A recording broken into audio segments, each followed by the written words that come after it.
चालाक और चालबा चीन अपनी घटिया हरकतों से बाज नहीं आ रहा है। सीमा पर तनाव के बीच उसकी नजरें भारत के समुद्री खजाने पर टिकी हुई हैं। बीते दिनों चीन के महाशक्तिशाली जासूसी जहाज ने श्रीलंका की यात्रा की थी। यात्रा को लेकर अब जो जानकारी सामने आई है, उसके मुताबिक चीनी जहाज भारत से जुड़े कई राज इकट्ठा करने श्रीलंका आया था। हाल के दिनों में श्रीलंका आए चीन के जासूसी जहाजों का असली मकसद सामने आया है। चीनी जासूसी जहाजों की यात्रा के पीछे भारत में छिपा वो खजाना है जिस पर ड्रैगन अपनी नजरें गड़ाए हुए है। बार बार इन जहाजों के कोलंबो पहुंचने का मकसद दक्षिणी भारत में महत्वपूर्ण रणनीतिक संपत्तियों के बारे में जानकारी इकट्ठा करना है। साथ ही चीन मुन्नार की खाड़ी में स्थित पारिस्थितिक और खनिज खजाने के बारे में भी कई राज जुटा रहा है।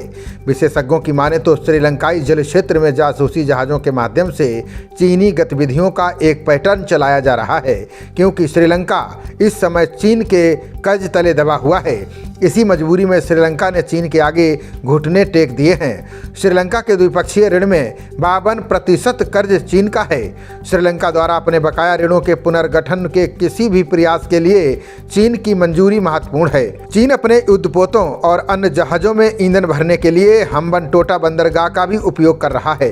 दक्षिणी पूर्वी और दक्षिण हिंद महासागर क्षेत्रों में चीन के जहाजों के आने जाने से भारत खासा चिंतित है। भारत की तरफ से लगातार मामले को कोलंबो के सामने उठाया जा रहा है।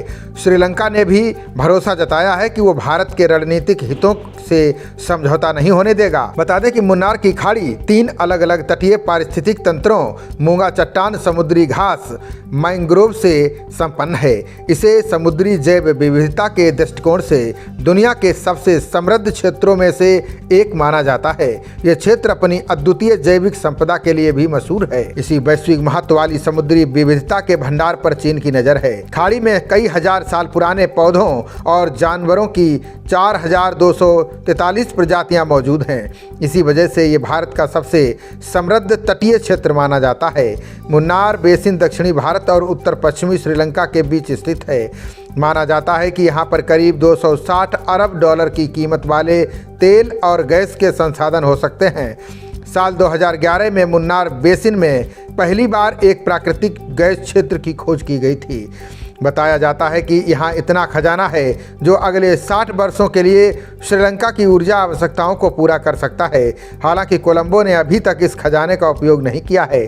श्रीलंका के विदेश मंत्रालय की प्रवक्ता कपिला फोनसेका ने कहा कि चीनी रिसर्च जहाज सी-यान 6 बीते 25 अक्टूबर से कोलंबो में है। इसे 2 दिनों तक काम करने की मंजूरी दी गई थी।